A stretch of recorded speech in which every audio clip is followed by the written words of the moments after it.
Maaari bang may mas marami pa sa kanyang kuwento?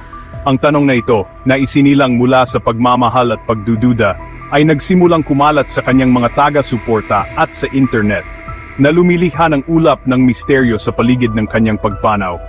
Isa sa mga pinakamatagal na teorya ay umiikot sa ideya ng foul play. Ang mga haka-haka na ito ay nagmumungkahi na ang kanyang cancer ay maaring lumala o na ang kanyang paggamot ay maaring sinabotahe.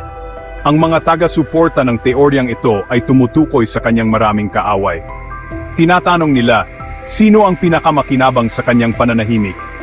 Siya ay isang babae na nakakaalam ng maraming lihim, mga lihim na maaring sumira sa mga karera sa politika at magbunyag ng malawakang korupsyon.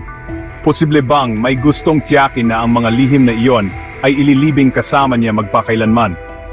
Wala pang konkretong ebidensya na sumusuporta sa mga pag-aangkin na ito, ngunit ang kawalan ng patunay ay hindi huminto sa pagdami ng mga sismis.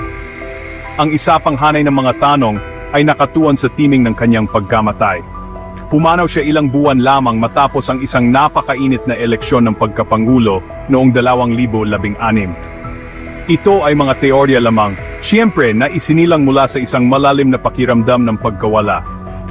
Ang opisyal na ulat mula sa kanyang pamilya at mga doktor ay pare-pareho, namatay siya dahil sa kanser.